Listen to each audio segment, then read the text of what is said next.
Depois de amanhã, estamos comemorando 500 anos da Reforma. Não é um dia qualquer. Então 31 de outubro não é dia de bruxa, coisa nenhuma. É dia da Reforma.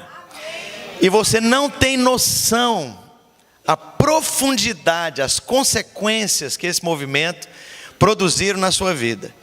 Este país, os Estados Unidos, a Constituição americana, esse modelo civilizatório, que tem tanta coisa boa, tem muita coisa ruim, mas tem tanta coisa boa, e tem servido de farol para o Ocidente durante tantos séculos, é resultado direto daqueles acontecimentos que Deus fez surgir a partir daquela manhã de 31 de outubro de 1517. E não apenas essas coisas que envolvem economia, política, geopolítica, civilizações, o concerto das nações, o concerto no sentido de acordo, de maneira do mundo funcionar hoje, mas a sua vida espiritual. Naquele dia, 31 de outubro de 1517, Deus estava levando a igreja, ou sinalizando o retorno da igreja, para aquele modelo apostólico primitivo que você lê no livro de Atos. E eu tenho um norte do que eu vou compartilhar hoje, mas e não gostaria de ser muito profundo na questão histórica. Eu estou concluindo um segundo mestrado exatamente nesse assunto. E no dia 31, propriamente dito, a partir das 2 horas da tarde, a gente vai fazer uma live interrompendo a cada 20 minutos, para a gente poder fazer uma coisa bem longa, bem profunda, bem histórica, bem bíblica, bem detalhada, de modo que se tem alguém interessado nisso depois, você vai poder pegar de 20 em 20 minutos essa coxa de retalho e montar toda a visão, todo o paradigma teológico, histórico, bíblico da Reforma Protestante. Então vamos fazer isso em comemoração a esses 500 anos, não é todo dia que a gente comemora 500 anos, a próxima vez vai ser só daqui mais 500 anos, eu não vou estar aqui com certeza, então nós vamos aproveitar essa oportunidade. Se alguém tem interesse, entra lá no site da Via Internacional e nos acompanhe, a gente vai estar a partir das 2 horas da tarde fazendo isso. E eu gostaria então de convidar você com o coração aberto a mergulhar nessa mensagem, que é a mensagem central do Evangelho. E, segundo Deus, qual é a mensagem central do Evangelho? Muitas vezes nós queremos ir para o sorvete. Criança é assim. Criança gosta de ir para o sorvete, para o algodão doce, para a maçã do amor coberta com bastante melado. Mas Deus não. Deus às vezes vai indicar o caminho da proteína pura. E nós, normalmente, gostamos da mensagem que toca na questão do amor de Deus, da bondade de Deus, do cuidado de Deus, da provisão de Deus, das bênçãos de Deus. Nós queremos ir para a sacola do Papai Noel. Qual que é o presente que Deus tem para mim? Porque na nossa mentalidade, tantas vezes de criatura, a gente olha para o Criador como o grande provedor. É Ele que vai me curar, é Ele que vai me restaurar, é Ele que vai restaurar meu casamento, é Ele que vai fazer os milagres, é Ele que vai me dar a salvação, é Ele que vai me dar o presente de Papai Noel, é Ele que vai me dar a promoção que eu estou precisando, sabe? E a gente se torna então um grande mata-borrão, um sanguessuga de bênçãos. Mas na ótica de Deus, o seu problema é mais profundo do que algodão doce, chocolate, balinha e pirulito. Muitas vezes Deus não vai abordar o seu problema na sua ótica da sua necessidade imediata, daquilo que te é agradável ou daquilo que você acha que você precisa. Deus vai abordar numa ótica, presta atenção, mais pragmática, mais profunda. E é aqui onde entra toda essa questão da Reforma Protestante, e é onde entra toda a mensagem paulina, evangélica, no sentido dos evangelhos, dos 5 evangelhos, ali em Romanos, quando a Bíblia diz em Romanos capítulo 1, verso 17, você pode abrir sua Bíblia comigo, os irmãos podem projetar também, e a Escritura Sagrada diz: porque a justiça de Deus se revela no Evangelho, de fé em fé, como está escrito, o justo viverá pela fé. Esse é o texto áureo que causou a revolução da Reforma. Você pode ler comigo, junto comigo? Porque a justiça de Deus se revela no Evangelho, de fé em fé, como está escrito: o justo viverá pela fé. Alguém tem Bíblia? Essa é a coluna central, essa é a viga baldrame, essa é a fundação em cima do qual Deus dá a iniciativa de restaurar a sua vida e te plugar a Ele e te salvar. Isso aqui é a visão a partir de Deus. Então, muitas vezes nós focamos na questão do amor de Deus, do perdão de Deus, da bondade de Deus, da provisão de Deus. Deus olha a coisa de maneira, como eu disse, pragmática. O problema é um problema de justiça. Você fala, como assim, pastor? Talvez na nossa mentalidade, tantas vezes superficial, nós não percebemos que toda questão que envolve a sua vida está centrado na questão de justiça.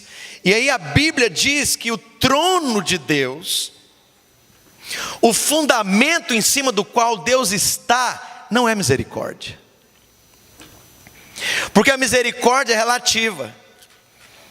Se ele acorda com a veneta de ter misericórdia, ele tem misericórdia. E ele diz: terei misericórdia de quem me aprouver ter misericórdia. Se eu for com a sua cara, eu vou ter misericórdia. Porque a misericórdia não resolve o problema. A misericórdia é parcial. Eu vou te dar um couro, mas eu vou te dar um couro menos severo do que eu dei o couro no seu irmão. Vocês dois merecem apanhar, mas nele eu bati menos, nele eu bati mais, em você eu vou bater menos. Isso é misericórdia. Misericórdia não resolve o problema. O que resolve o problema é justiça. E amor de Deus, a Bíblia nunca diz que o fundamento do trono de Deus, da essência de Deus, é amor. A Bíblia diz sim que o trono de Deus está fundamentado, construído sobre justiça. E qualquer um que é advogado, qualquer um que estuda um pouco mais as implicações do que é legal e do que é ilegal, vai entender por que que Deus estabelece isso. Porque quando Ele estabelece o seu trono sobre justiça, Ele próprio está escolhendo não ter escolha. Ele está escolhendo o fundamento de que se a justiça foi satisfeita, foi resolvida, é legal. Ele vai poder ser amoroso e misericordioso com qualquer um. E Ele não tem escolha. E ao ser perdoado, ou ao chegar-se a Deus por perdão, você pode dizer para Ele: Senhor, o Senhor mesmo escolheu essa posição. O Senhor mesmo resolveu o meu problema na cruz do Calvário, pagando todo o preço. E como é ilegal pagar o preço duas vezes, o Senhor não tem escolha, então me perdoa. Ele escolheu ser colocado nessa posição. Por isso a Bíblia diz que a justiça de Deus é fundamentada no Evangelho. E que Evangelho é esse? Na obra que Ele escolheu, enviando seu Filho, enviando Cristo, escolhendo o Calvário como justificação, como propiciação pelos seus pecados, como aquele que foi no seu lugar, como representante e como substituto. Essas duas coisas. Ele, Jesus, morrendo ali, se esvaindo em sangue, estava pagando toda a sua dívida, não é alguma dívida. O sacrifício, portanto, de Cristo ali na cruz, ele é atemporal. Cobriu toda a história da humanidade, passado de Cristo e o futuro de Cristo. Aquele pivô central, Jesus, o Messias, Deus, da mesma essência de Deus, da natureza de Deus, sem começo, mas encarnado em figura humana, nascido de Maria, nascido legalmente na carne, da descendência de Abraão, sendo colocado como cordeiro expiatório ali na cruz. Ele é o seu representante e Deus escolheu isso por causa da justiça dele. Tem que ser legal, tem que alinhar as condições e tem que ser puro, tem que ser sem pecado. Só podia ser ele. E Deus ali então escolhe o representante, mas não só, ele é o seu substituto. Era para você aquela morte, era para você aquela condenação, não naquele momento, mas no futuro, depois que você encontrasse com Deus na eternidade. Aquela condenação era sua, por conta de toda culpa, por conta de todo pecado, por conta da natureza pecaminosa que todos nós temos à medida que nós somos gerados em pecado e gerados nessa terra. Então Deus em Cristo, por isso no Evangelho, é revelada a justiça de Deus. E essa justiça tem dois significados aqui. Primeiro, que Deus é justo. Você pode confiar que o juiz é imparcial. O juiz não vai ser mais bonzinho com ele e vai ser severo com ela. Ele é justo. Deus não pode ter sombra de injustiça em si. Portanto, se tem um juiz justo, ele tem que aplicar a lei. Aqui no estado da Flórida, se alguém cometer um crime de primeiro grau, um crime de assassinato, ele vai ser condenado à morte. E o juiz não tem a liberdade. Não, eu não acordei com a avó atrás do toco hoje eu estou de bom humor. Não, vai morrer não, vou te libertar. Ele não pode fazer isso. Por que ele não pode fazer isso? Porque a família do assassinado, a família que sofreu, que perdeu a pessoa que foi assassinada, está esperando. E tem uma lei que é a base, que é o fundamento, que ordena a paz social. Sabe, não há paz sem justiça. É impossível haver paz sem justiça. E aqui Deus então, para haver paz, sua paz, Ele tem que executar a sentença. Por isso a Bíblia diz que Deus é justo. Então Ele não tem escolha de liberar o criminoso, Ele tem que punir. E aí Ele escolhe uma maneira inteligente, Ele arquiteta uma maneira maravilhosa de punir, sem te destruir. E aí a Bíblia diz que Deus tem dois braços. O da justiça, que tem espada, e essa espada tem que cair, porque você tem culpa, porque você tem natureza pecaminosa, porque você é egoísta, porque a sua essência é pecaminosa. E Deus então tem o braço da justiça, e para Ele ser justo, Ele tem que executar a justiça, senão Ele é injusto.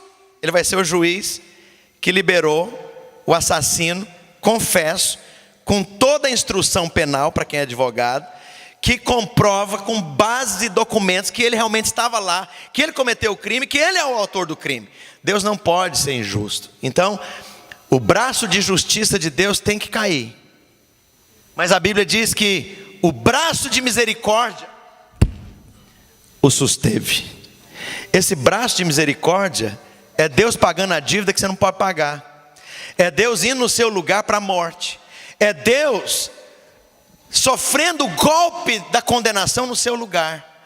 Então, aí Ele resolveu numa arquitetura brilhante, inteligente, incrível, que o diabo jamais imaginou ser possível. Ele foi totalmente justo, porque pagou todo o seu preço, mas Ele pagou todo o seu preço sendo justo, punindo, golpeando a si mesmo, na pessoa de Cristo. E aí Deus então pega esse princípio do representante e do substituto, e coloca você em Cristo. Portanto, aquele que está em Cristo, diz a Bíblia lá em Romanos, nenhuma condenação há para os que estão dentro, em Cristo. A maneira inteligente, brilhante, atemporal, incrível que Deus resolveu o seu problema, foi pegar todos os seus pecados, desde a primeira atitude pecaminosa que você teve ainda criança, até a última que você vai ter antes de morrer, atemporal. Deus pegou tudo e colocou no último e no único e suficiente sacrifício, diz a Bíblia em Hebreus. De uma vez por todas, uma única vez, de uma vez para sempre, todos os seus pecados foram colocados em Cristo Jesus. E a partir do momento que você vem para Ele, Deus o vê, Deus te vê em Cristo. E isso é impressionante. E eu vou te escandalizar te falando algumas coisas que dói no ouvido da gente, porque não bate. Mas é totalmente bíblico. No céu não entra pecado. Portanto, você jamais entraria, futuro do pretérito, porque nós somos cheios de pecado. O que Deus faz? Deus te coloca em Cristo. Deus te vê em Cristo. Deus trata você como se Ele estivesse vendo Cristo.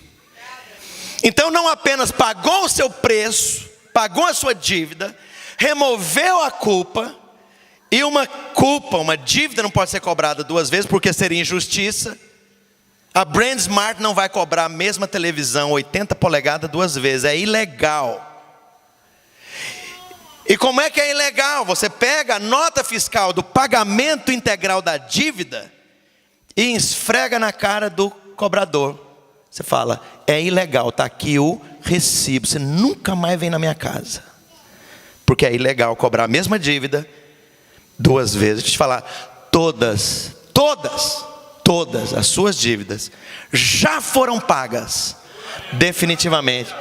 Como assim? E para completar o chantilly com a cereja, Deus pega a retidão de Cristo, que é perfeita, a integridade de Cristo, que é perfeita, a santidade de Cristo, que é perfeita, a justiça de Cristo, que é perfeita, e imputa, usando a linguagem bíblica, atribui, coloca dentro de você.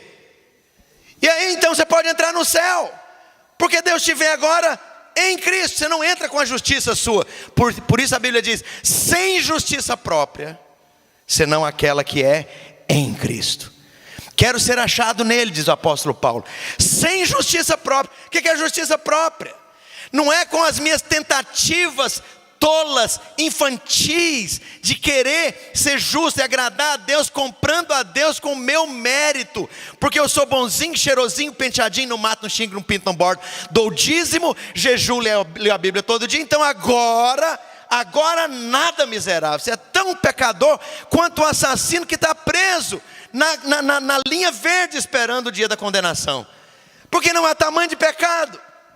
E a nossa justiça própria é aquilo que nos afasta, dizendo em outras palavras, Jesus, o seu sacrifício é até bonzinho, legal, viu? Mas eu tenho que te dar uma ajudazinha, sendo bonzinho para merecer. Não é base no mérito.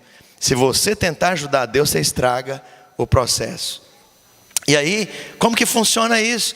Como Deus te vê em Cristo, como não entra pecado no céu, e como Deus pegou a justiça perfeita de Cristo, que satisfaz os altíssimos padrões de Deus, que a sua justiça não satisfaz, você tem a justiça de Cristo, e Deus te vê nele. Uau!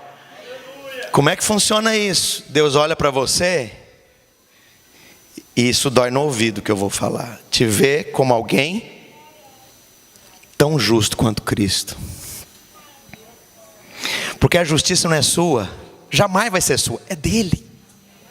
E é só dessa forma que você entra lá. Com a sua você não entra. E pior, dói mais ainda no ouvido.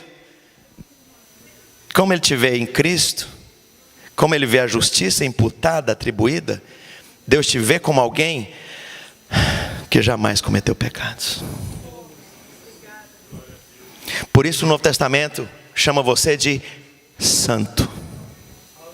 Aos santos que estão em Éfeso, aos santos que estão em Corinto, aos santificados em Cristo Jesus, escreve em Colossenses, aos santos, quantos foram santificados porque foram colocados em Cristo aqui?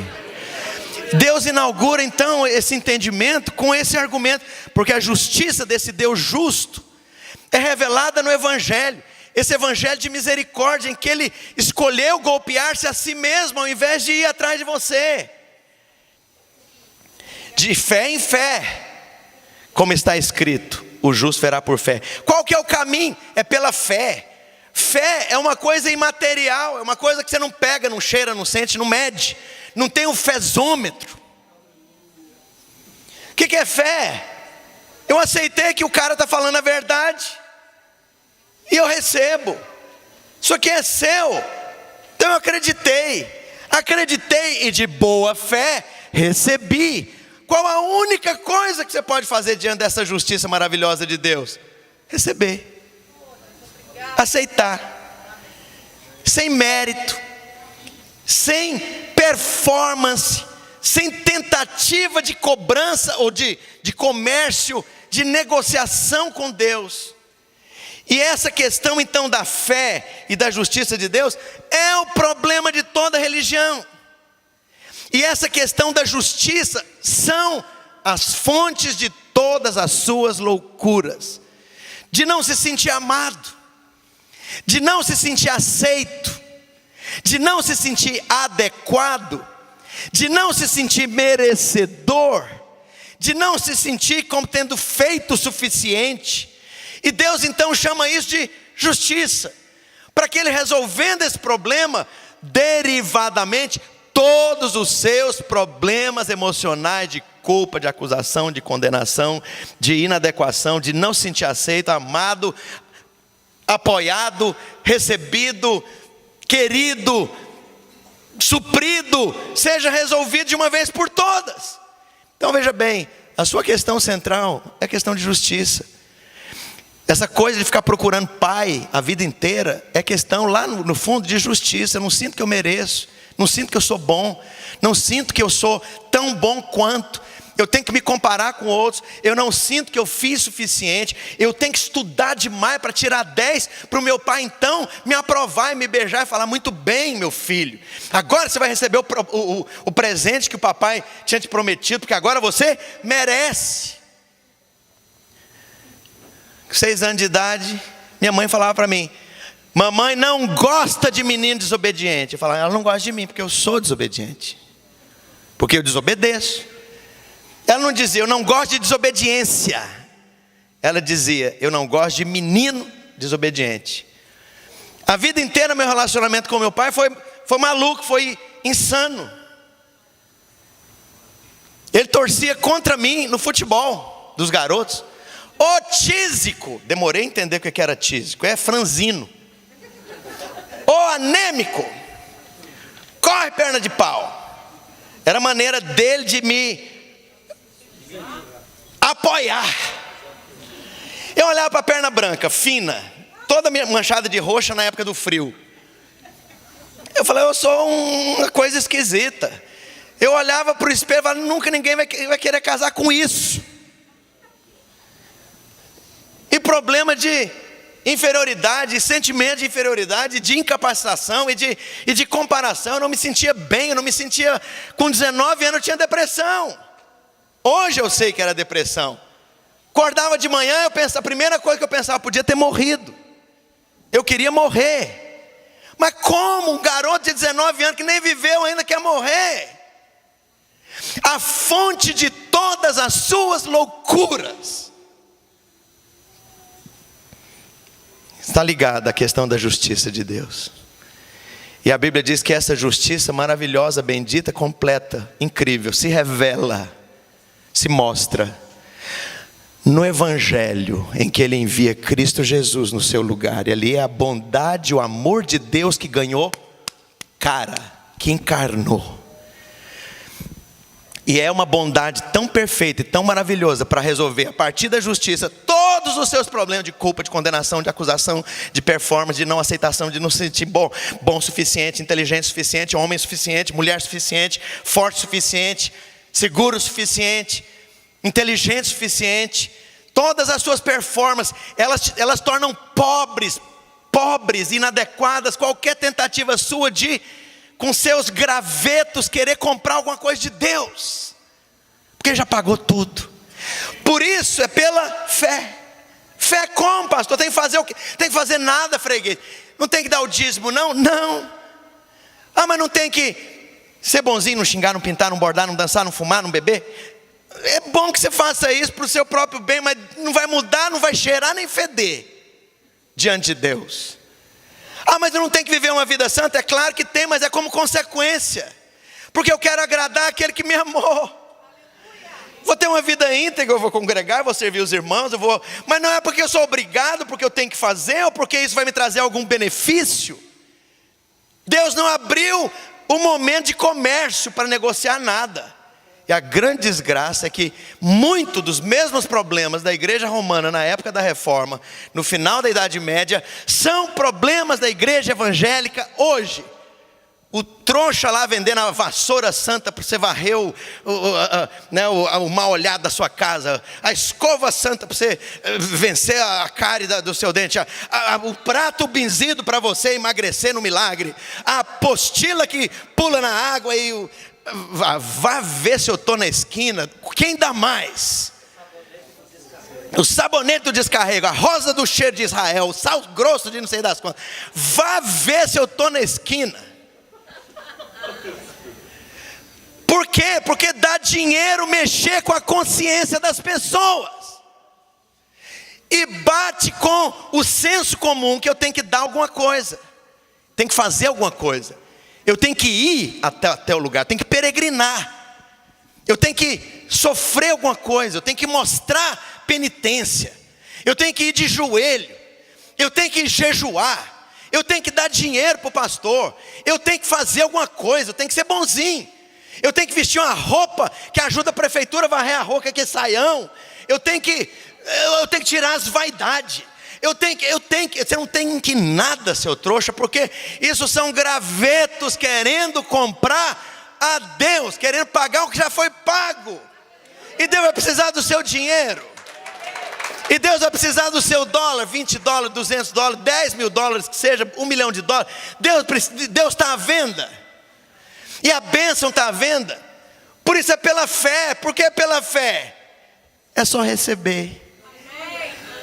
E o próximo versículo está lá em Efésios 2:8. Isso completa os textos que nós vamos ler. Efésios 2:8. Porque pela graça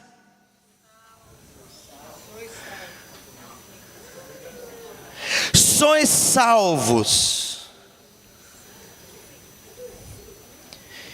E isso não vem de vós, é presente de Deus. Porque pela graça sois salvos. Aí você fala, salvação, não vou para o inferno, passaporte carimbado para ir para o céu. Uma palavra salvação aqui, do grego sozo, é muito mais profunda.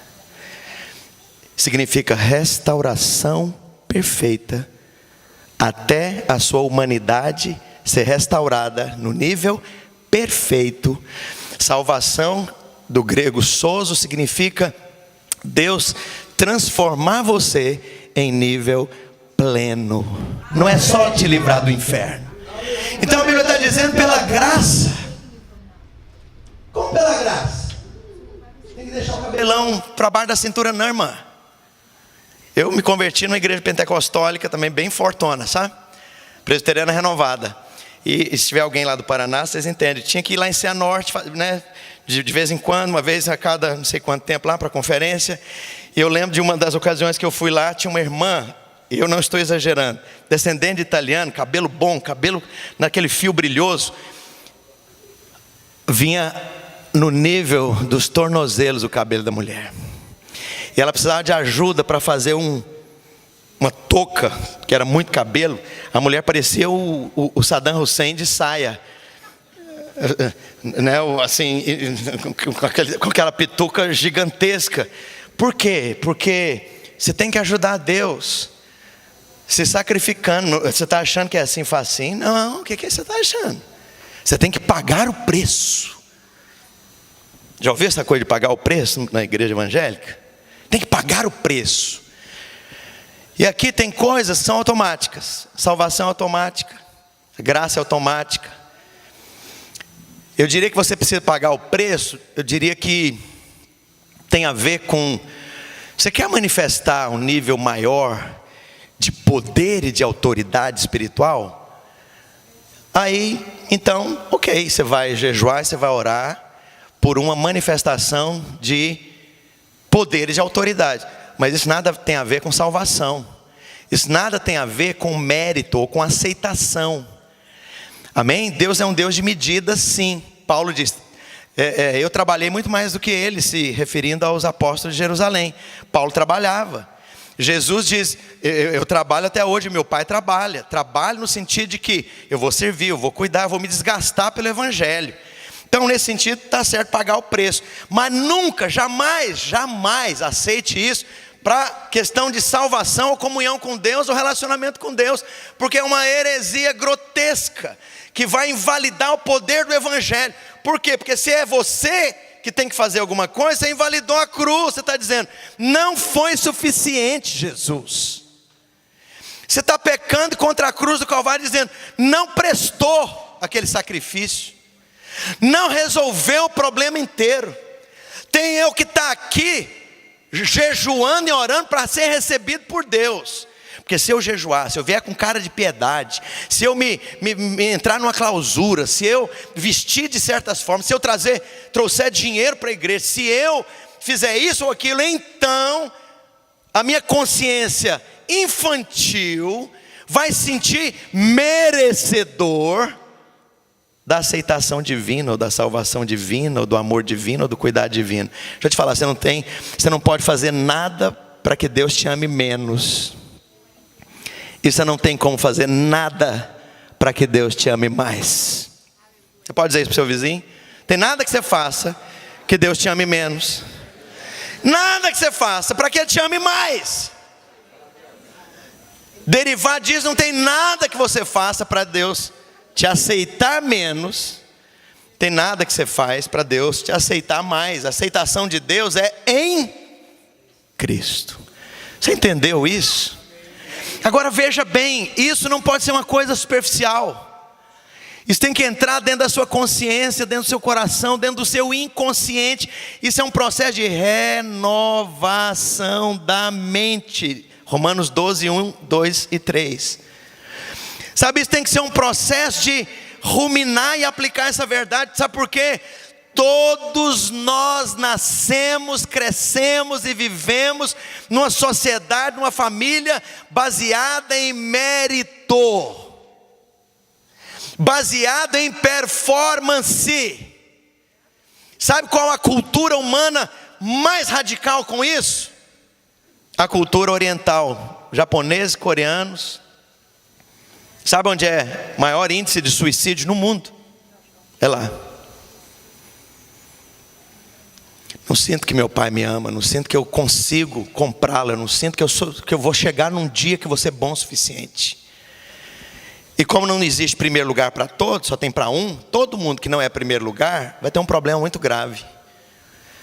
Meu filho estudava com uma coreana. E houve um dia que ele tirou a nota mais alta de matemática. A menina destampou num berreiro desesperador. Ele contou isso para mim, porque ele ficou chocado. E a professora perguntou, mas por que você está chorando tanto? Porque eu vou chegar em casa, minha mãe vai perguntar se a minha nota foi a mais alta. E dessa vez não foi.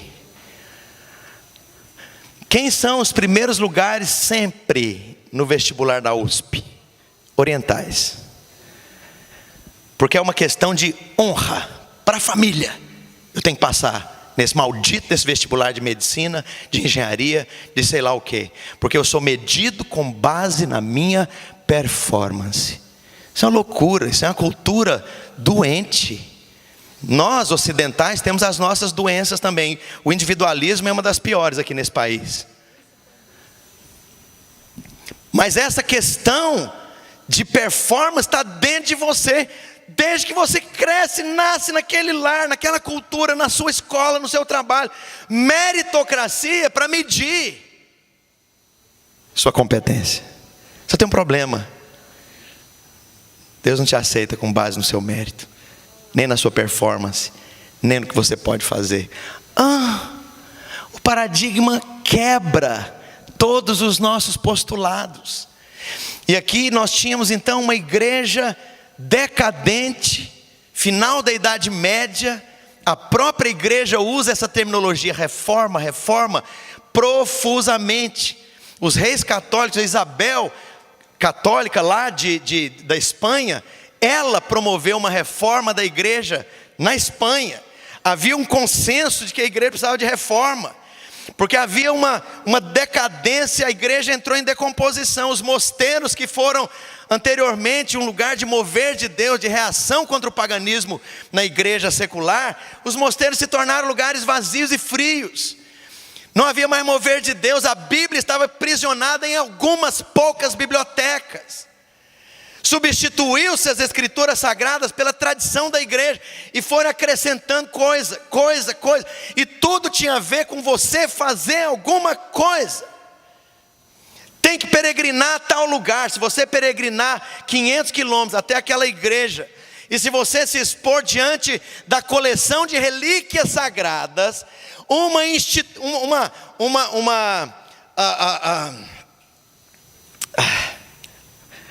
fugiu a palavra, uma indulgência vai ser aplicada a você pelo seu sacrifício de ter ido lá, e pelo seu sacrifício de ter ido lá e ter se exposto a essas relíquias.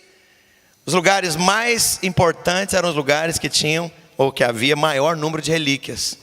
As coleções de relíquias eram 30 mil relíquias, eram 25 mil relíquias, 40 mil relíquias.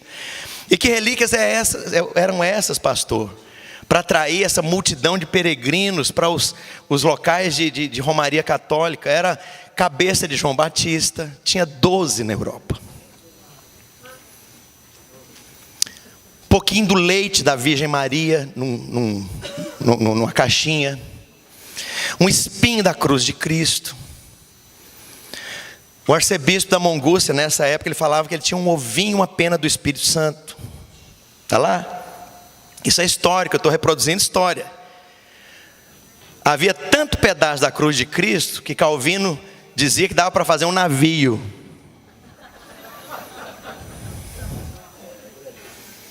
E aí vai.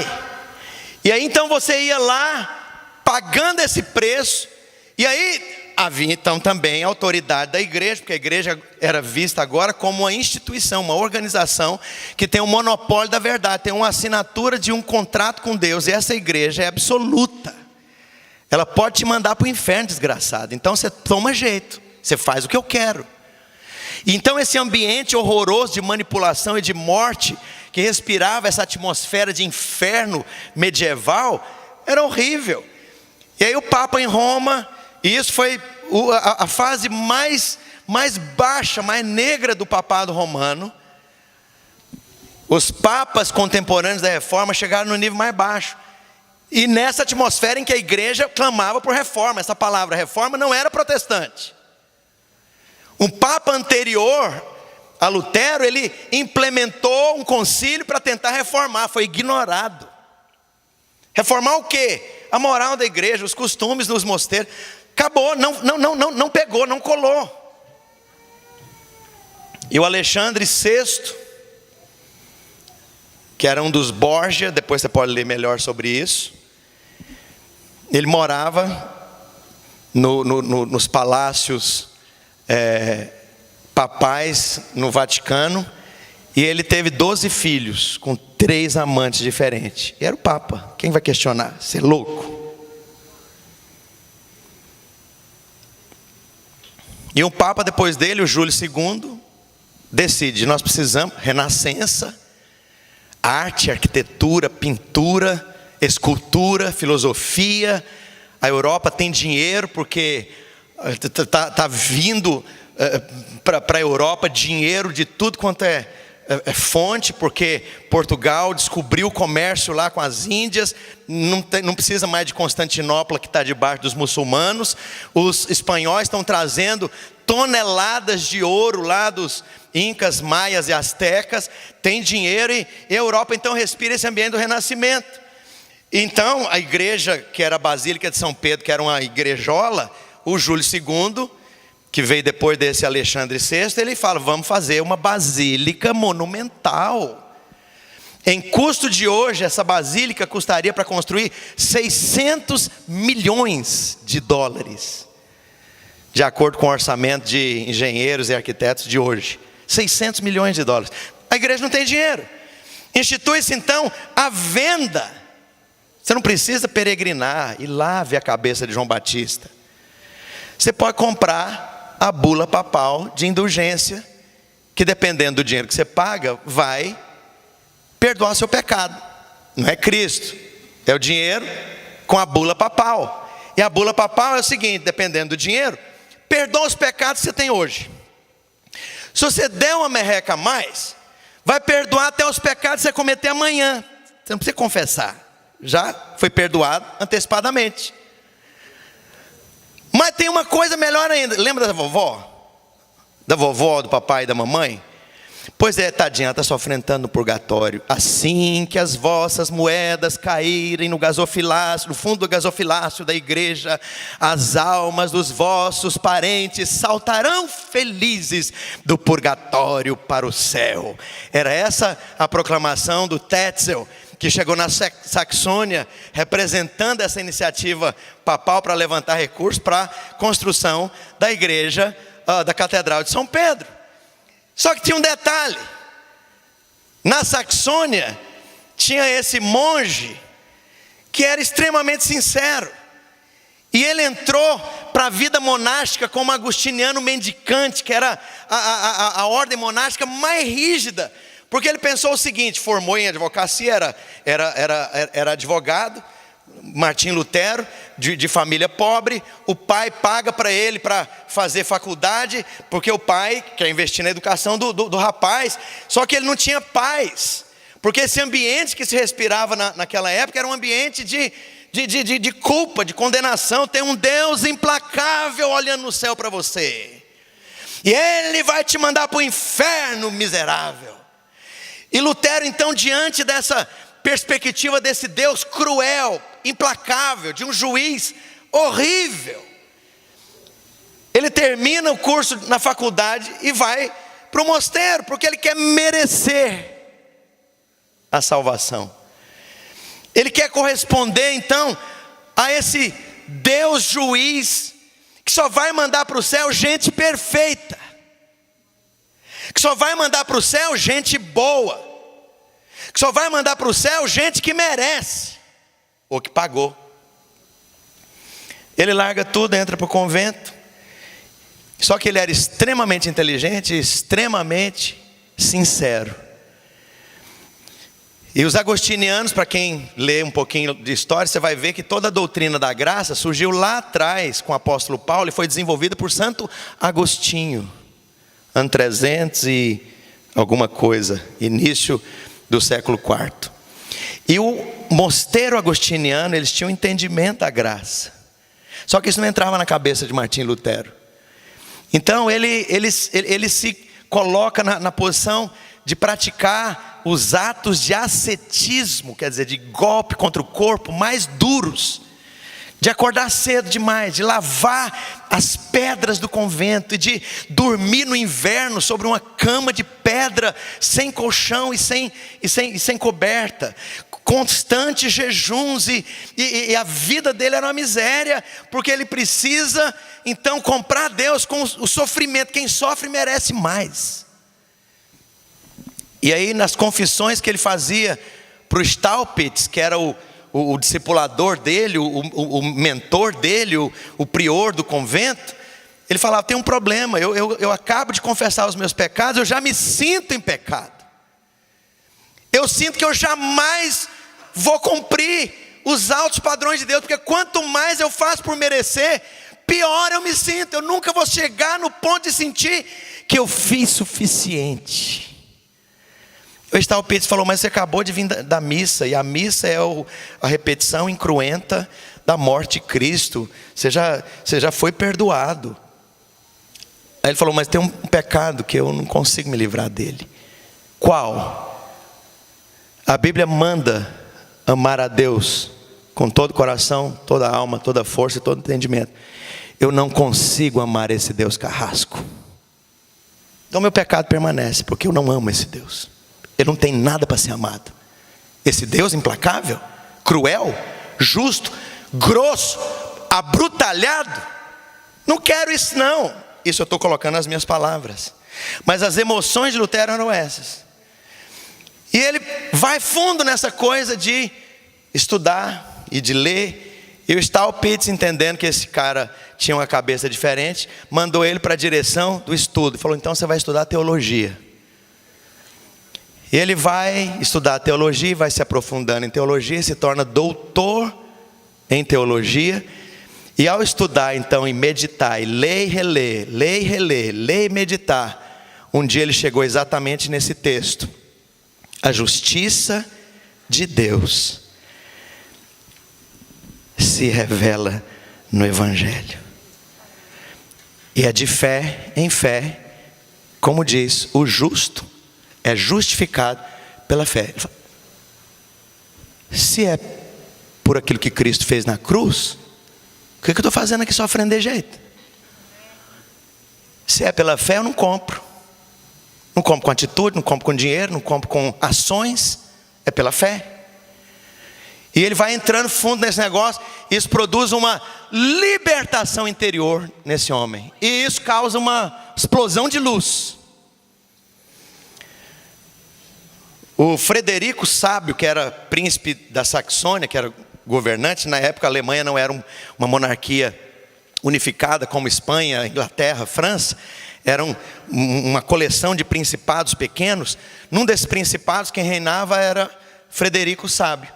Ele estabelece uma universidade na cidade de Wittenberg. O Staupitz, em contato com Frederico o Sábio, sugere: por que você não leva então o Martinho Lutero para ser professor aí? A universidade era nova. E o que acontece? O tal do Staupitz, lembra do cara lá? Assim que a vossa moeda cair no fundo gasofilaço da igreja, a alma dos vossos parentes, a vovozinha, o tiozinho, a mamãezinha, vão saltar do purgatório para o paraíso. Era vizinho dessa região onde Lutero se torna então pároco da igreja católica, tudo é católico aqui, e professor de teologia na universidade. E aí ele começa a ter problema com o rebanho dele, porque ele vai vendo que o cara cachaceiro ali, ele atravessava o rio, ia lá, pagava o dinheiro, comprava a indulgência e voltava na cachaça. O outro que vivia uma vida toda torta fazia a mesma coisa. E ao chegar para ele, o cara pegava a bula papal da indulgência e falava: já fui pago. Não tem que confessar, não tem que arrepender e nem tem que deixar. Ele começa então a pregar sobre isso. Quando a coisa se torna insustentável, 31 de outubro de 1517, na universidade, escrevendo em latim, porque era língua acadêmica, como o inglês hoje, para uma discussão acadêmica na igreja, no lugar onde se reuniam os estudantes da universidade. Não foi na igreja onde ele era pároco, foi na capela do castelo da universidade. Ele afixa então os 95 artigos. Só que ele está defendendo o Papa, porque em um dos artigos ele está dizendo: se a sua santidade, o Papa, soubesse o que se proclama no seu nome, ele mesmo liberaria da troca por dinheiro o perdão dos pecados das suas ovelhas. Só que ele estava enganado, porque o Papa na verdade estava precisando de dinheiro, e o Papa era o primeiro estimulador dessa venda de indulgências. E aí aquela coisa, e veja bem, se você vai em Wittenberg hoje, que é a cidade onde isso começa a acontecer, é uma currutela pequenininha. Naquela época não era uma currutela, era uma currute. Tinha 3 mil e poucos habitantes. Hoje tem uns 30, 40 mil habitantes. Hoje 10 vezes maior. Então, qual a importância da Alemanha, que era um país pobre? Que importância tem a Saxônia, que era pobre entre os pobres? E que importância que tem essa Wittenberg, que ninguém nunca viu falar? E que importância tem esse monjeco, esse padreco aí, que ninguém nunca ouviu falar dele? E nem ele queria ser importante. Ele estava propondo teses para discussão na universidade. Só que Deus alinhou isso, para isso ser a gota d'água que ia transbordar o oceano. No dia seguinte, pegaram as teses e traduziram para o alemão. E a imprensa de Gutenberg tinha sido inventada há poucas décadas. Começaram a imprimir. E depois que traduziram do latim para o alemão, traduziram para todas as línguas europeias. Em meses estava circulando em Portugal, na Espanha, na Inglaterra, em francês na França, em holandês na Holanda, e pegou fogo. E a coisa, o que aconteceu? O negócio mingou. Ninguém quer comprar mais indulgência. Mandam então o Cajetano, que era um cardeal, para confrontar Lutero. E Lutero está achando: bom, vamos conversar, né? Afinal de contas, o bom senso, a realidade, a lógica, a Bíblia, está tudo do meu lado. E a ordem foi dada a ele o seguinte: cala a boca e renega tudo. Entendeu? Tem que desenhar. Mas eu queria discutir. Você renega tudo? Não estou preparado para renegar. Renegar o quê? Como assim renegar? E aí a coisa enrolou. E qual que é o desenrolar, o desenvolver disso? O Papa estabelece uma segunda bula, Exsurge Domini, excluindo, excomungando Lutero da Igreja Católica. Só que tem um problema. Não tem duas igrejas na época, é só a igreja católica, dona da verdade. E se você está fora da igreja, você está ferrado, você vai para o inferno, desgraçado. Acabou, não tem ninguém que pode te receber mais. O Papa era o intermediário de todos os acordos legais. Já ouviu falar do Tratado de Tordesilhas no Brasil? Da bula intercoetera que dividiu a terra entre Espanha e Portugal? Tudo era o Papa. Quem é que chancelava o casamento ou o divórcio dos reis? Era o Papa. O Papa é a pessoa. E é esse Papa que agora está dizendo que esse cara foi excomungado da igreja. Ninguém pode recebê-lo. Só que a Europa já estava se convulsionando por conta dessas verdades todas. Os príncipes alemães se uniram para proteger Lutero. E a coisa fica séria. E o Papa excomunga com essa bula Exsurge Domini. E ele pega a bula, reúne todos os seus amigos e fala: eu achava que o Papa era uma coisa, mas o Papa não é pop. E queimou a bula. E havia uma estrutura já decadente do Império Romano-Germânico, em que o imperador era o Carlos V, que era imperador da Espanha, da Holanda, de toda a Alemanha e de várias partes ali do que hoje é a Itália. Esse poderoso imperador Carlos V era o representante então agora civil. O Papa apela a ele e ele convoca a dieta de Worms. Se você fala inglês é muito estranho, a dieta de vermes. Mas o Worms na verdade era o nome da cidade. Lutero vai lá e aquilo é uma caminhada triunfal. Por onde ele passava, a igreja, os monges e todo mundo, e o povo aplaudia. Ele chegou diante do imperador e o enviado papal disse simplesmente para ele, novamente: você renega e retira tudo que você disse?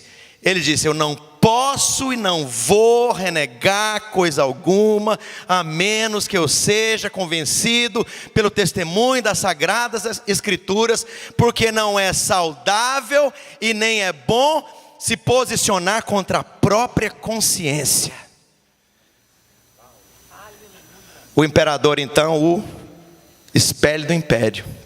Ele já estava excomungado, agora ele está exilado. Mas pera lá, é exilado? Vai para onde? Para Goiás? Para Santa Rita do Passa Quatro? Vai para onde? Para Governador Valadares? Comer pão de queijo? Para onde que ele vai? Lembra do Frederico, sabe, o príncipe da Saxônia? Captura, qual que é o termo disso? O sequestra para protegê-lo. E coloca ele num lugar ermo, remoto, sem ninguém morando perto, numa região do castelo de Wartburg. E o que ele faz nesse tempo? Traduz a Bíblia do alemão, aliás, do latim. Do grego, perdão. Do grego para o alemão. E as coisas começam a acontecer de uma maneira poderosa e o mundo jamais será o mesmo, porque todas as estruturas agora vão mudar. As monarquias europeias passam a adotar ou a rejeitar a reforma protestante. Países do norte da Europa adotam a reforma protestante. Suécia, Dinamarca, Noruega, Inglaterra, Holanda, várias partes da Alemanha, Suíça. E a coisa então começa a trabalhar numa direção que vai indicar a história. Porque esse povo que vem da reforma é um povo da lei, das escrituras, da palavra. Quantos entendem a importância da Constituição americana para os Estados Unidos e para o Ocidente? We the people. Está escrito? Então está valendo. Então é um povo que vai obedecer à lei. É um povo que vai trabalhar nesse contexto de contrato social que protege a sua liberdade, a sua individualidade, o seu direito de perseguir, de buscar ser feliz, de iniciativa, de propriedade privada, de foro íntimo. Os Estados Unidos então se tornam o luzeiro disso. Mas de onde vem isso? Lá da Inglaterra. E vem da reforma. E você percebe, quem foi colonizado pelos ingleses, holandeses, se torna então um país desenvolvido. Quem é colonizado pelas monarquias católicas que rejeitam a reforma são atrasados até hoje. Me aponta um país desenvolvido na América Latina. Porque a lei não vale nada. Se eu pagar, se eu der um jeitinho, se eu comprar uma indulgência do guardinha aqui, ele me deixa passar e não tem problema. Se eu passar um dinheiro aqui para o deputado, ele vai aprovar o meu projeto e a coisa assim vai indo. E a gente sonega o dinheiro aqui, passa aqui por baixo. E se o fiscal souber, aqui, a gente molha a mão e a coisa fica, e todo mundo é feliz e o país é uma miséria. Porque não tem valores fiscais, não tem valores morais, não tem valores legais. E os três poderes são, mas não são, quer dizer, quem sabe um dia, realmente independentes e são realmente voltados para o povo. Como assim? Você vai perceber então que a reforma determina desdobramentos que têm consequências políticas, geopolíticas, econômicas, não apenas de moveres de Deus, porque agora liberou aquela prisão que impedia as pessoas de orar e de seguir a própria consciência lendo a Bíblia. A Bíblia na mão do povo causou essa revolução. E os reformadores então, eles estabelecem 5 solas, ou 5 somentes. Somente a Escritura, quer dizer, é a base, é o fundamento, é a autoridade segura e consistente. Que toda autoridade procede das Escrituras Sagradas, e são nelas que encontramos uma base firme e imutável para receber a salvação. Então veja bem, é o referencial da Bíblia, não é a tradição, porque a tradição muda todo dia. A tradição, você vai viver ao sabor de quem está liderando a igreja. Não é ao sabor de quem muda a regra constantemente, porque a regra que muda constantemente não é confiável nem segura. Já ouviu falar de segurança jurídica? Você precisa de segurança jurídica. E qual que é a segurança jurídica para a salvação? É que a justiça de Deus se revela no Evangelho, de fé em fé, como está escrito: o justo viverá, será salvo. Orará e será ouvido, será abençoado, será restaurado, será vivificado, será fortalecido, será transformado, receberá graça, virtude pela fé. Que coisa interessante então, é pelas Escrituras. E os reformadores, não apenas Lutero, mas todos os demais, estabelecem esse valor de sola Escritura. A autoridade está na Escritura, não está na conversa do pastor. Porque pastor pasta. Pastor muda, igreja muda, mas a minha palavra, diz o Senhor, permanecerá para sempre. Eu quero te perguntar, você constrói a sua vida, sua família, sua existência em cima do quê? A palavra, a palavra, a palavra. Deus é a sua palavra, são uma coisa só. No princípio era a palavra estava com Deus, a palavra era o próprio Deus. É a palavra. Põe o seu casamento em cima da palavra. Põe o seu projeto existencial sobre a palavra. Põe o seu relacionamento com Deus sobre a palavra. Põe a sua comunhão, a sua devocional sobre a palavra. Põe a sua empresa sobre a palavra. A palavra, a palavra. Segurança jurídica, só a Escritura. Não é o Papa Populorum e nem é o Pastor Pastororum. É a palavra. É a palavra. Só a Escritura. Mas não é só a Escritura aponta para Cristo. Não são seus gravetos pobres para merecer alguma coisa de Deus. Seu jejum, sua oferta, seu dinheiro, a sua disposição para vir pintar o prédio, organizar as cadeiras, passar o vácuo no carpete, fazer o caldo verde para o fim de semana. Muito bom, faz isso mesmo. Mas meu filho, você não vai merecer uma vírgula mais se você fizer isso. Ou você faz por amor ou não faça. Se você dá 10 centavos ou 10 milhões, não vai mudar nada. Se algum pastor fala que se você der mais, você vai merecer mais, esse pastor precisa de ser confrontado com os mesmos princípios da reforma protestante. Alô? Então veja bem, não é só a Escritura, é solo Cristo, é só Cristo. Só Cristo, somente Cristo. Cristo é a propiciação, Cristo é o meu perdão, Cristo é a minha justificação, Cristo é a minha salvação, Cristo é a minha comunhão com Deus, Cristo é a minha paz com Deus, Cristo é a porta de entrada para o céu, Cristo é o meu representante, Cristo é o meu substituto, Cristo é a rocha em cima da qual eu construo a minha existência, a minha família, os meus filhos.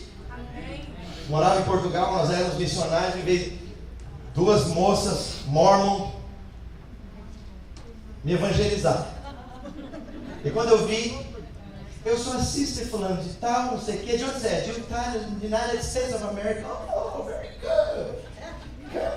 Come on. E conversamos, eu perguntei para elas, em cima do que você está construindo seu futuro, sua vida, sua existência?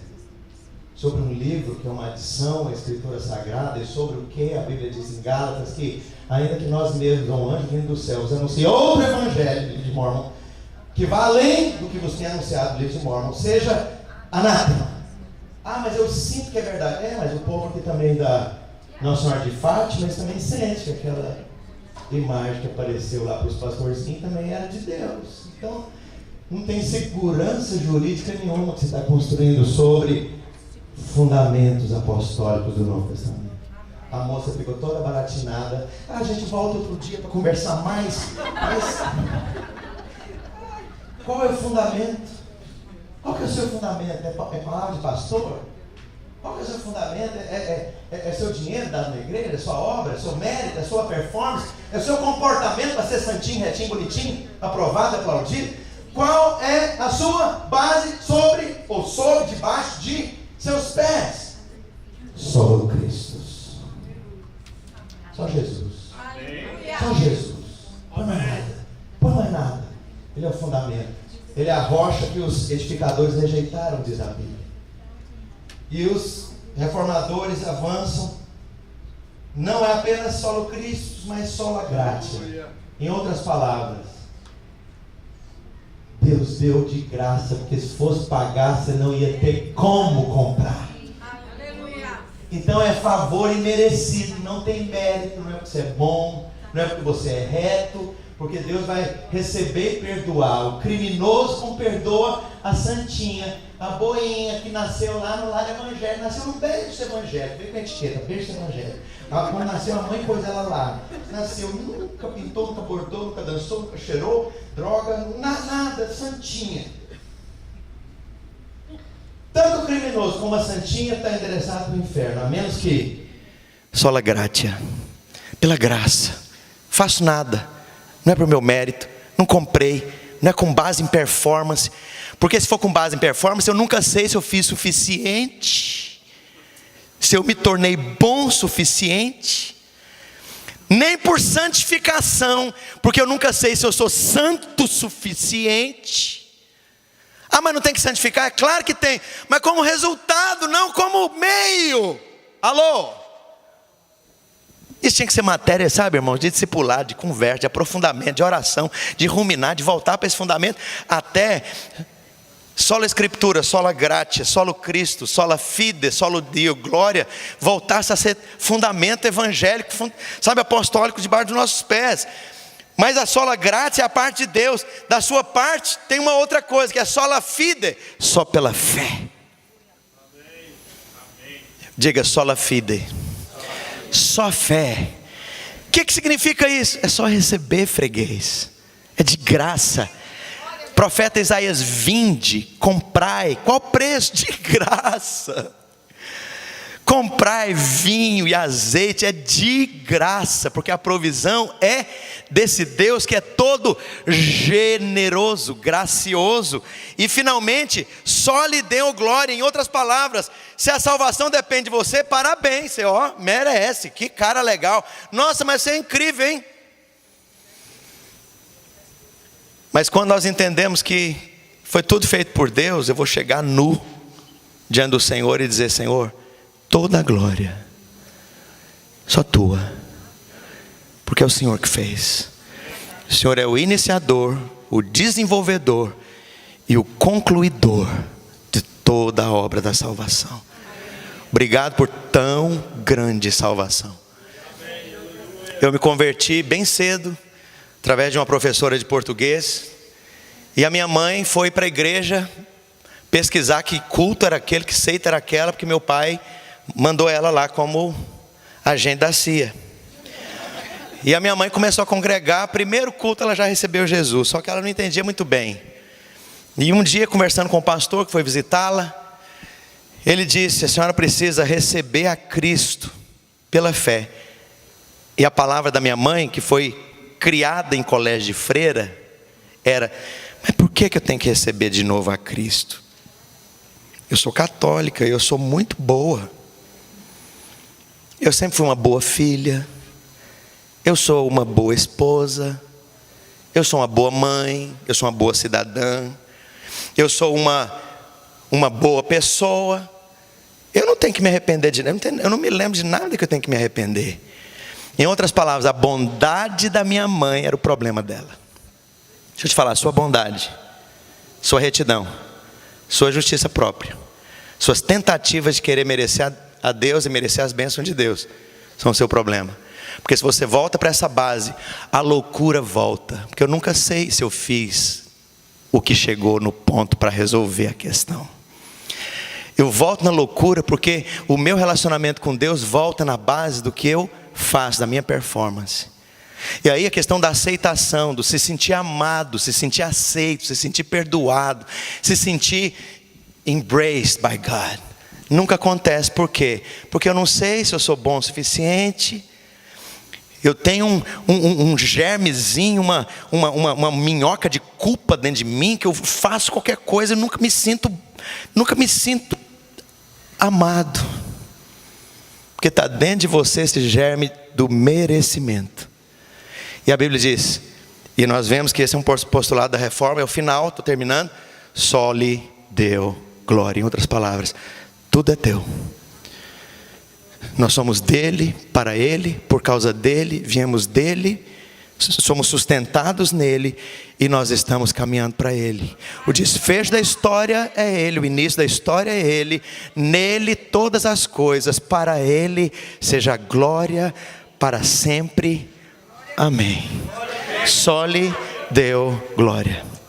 Esse movimento que te dá liberdade de reunir e de crer e de ter sua Bíblia e de se relacionar com Deus e de experimentar os poderes do mundo vindouro, diz a Bíblia, foi deflagrado nesse dia de 31 de outubro, depois de amanhã, há 500 anos atrás, em 1517. O Brasil tinha 17 anos de descoberta.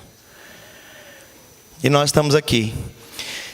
E olha, as coisas foram tão terríveis, tanta perseguição. As promessas de invadir a Alemanha, de destruir a Alemanha com exército, de matar Lutero, conseguiram matar outros reformadores. Zwinglio foi morto, que era contemporâneo de Lutero. Calvino não tinha liberdade de sair de Genebra. Calvino era francês, mas na França, os reis católicos que rejeitaram a reforma protestante, a rainha reúne os huguenotes, que era o braço protestante francês, e fala: vamos fazer um grande concerto nacional, um acordo nacional. 25 mil protestantes se reuniram no dia de São Bartolomeu, em Paris. Ela mandou o exército cercar e mataram 25 mil crentes em uma noite. Foi exterminada a reforma na França. E aí o preço era muito alto, eles respiravam essa perseguição constante. E aí Lutero então é um profícuo escritor e compositor de cânticos. E eu gostaria que você ficasse de pé, os irmãos da mídia coloquem para nós esse material do YouTube aí. E por favor, eu quero volume e graves, ok? Coloque graves para ficar bem encorpado o cântico. Lutero então compõe esse cântico que é o hino da reforma. Talvez você já conheceu, se você é de igreja que cheira naftalina, você conhece esse hino. É maravilhoso esse cântico. Não, eu quero volume, cadê o volume? E nós vamos cantar. Acompanhe se você não conhece. Mas adore ao Senhor, celebre, comemore a memória desses santos do passado.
Aleluia. Coloca novamente esse cântico de fundo. Eu gostaria que você fechasse seus olhos, agradecesse a Deus por tão grande salvação em Jesus. Pelos alinhamentos históricos de Deus que regem a história. Deus não está longe da história, Ele rege a história. Deus está alinhando todos os detalhes para o desembocar final da volta de Cristo. E você foi colocado em Cristo de maneira eterna, definitiva. Ninguém pode te tirar de Cristo e ninguém pode tirar Cristo de você mais. Está feito, está resolvido. Todas as pendências, as culpas, as condenações, as acusações, as angústias, os fracassos, as quedas, as memórias foram colocadas em Cristo Jesus, que pagou preço caro, preço árduo, preço duro, preço dolorido de sangue por amar você e amar muito. Um presente dado estabelece o valor de quem recebeu o presente. Você vale Jesus Cristo. Esse é o seu valor. Deus está falando a linguagem ao se fazer homem e andar nessa terra, se identificar com as suas misérias. E Ele ama esta sua humanidade, porque Ele veste-a. Deus não tem vergonha da sua humanidade. A humanidade não é uma humanidade cheirosa. É uma humanidade caída, problemática, cheia de cacoete, de problema, de loucura, de fracasso. Ele a ama, e a redime, e a perdoa, e a promove. E eu vou te falar, o dia chegará que Ele a glorificará. Sabe qual que é o seu destino? Por ter sido colocado em Cristo, é ser glorificado. Esse é o seu destino final. Porque todos os preços foram pagos. Pastor, mas a minha imperfeição. Aquele que em vós começou a boa obra é competente, é poderoso, é fiel e é responsável para aperfeiçoá-la até o dia de Cristo. Pastor, mas o meu divórcio, aquele que em vós começou a boa obra haverá de aperfeiçoá-la até o dia de Cristo. Pastor, e o filho que eu tenho no Brasil que eu nunca assumi, eu nem sei como achar mais. Aquele que em vós começou a boa obra haverá de aperfeiçoá-la até o dia de Cristo. Pastor, mas tudo que eu falei para o meu pai antes dele morrer e não pude pedir perdão. Nenhuma condenação há para os que estão em Cristo Jesus. Oh Jesus, eu gostaria que você fechasse seus olhos, abrisse a sua boca agora em palavras de gratidão, de alegria.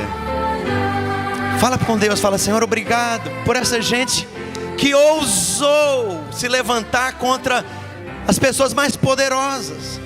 Quem era esse padreco de interior, de corrutela, para se levantar contra o poderoso Papa em Roma?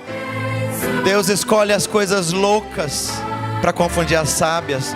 Deus escolheu as coisas pequenas para abalar as grandes, poderosas e fortes, sofisticadas. Deus não precisa de sofisticação.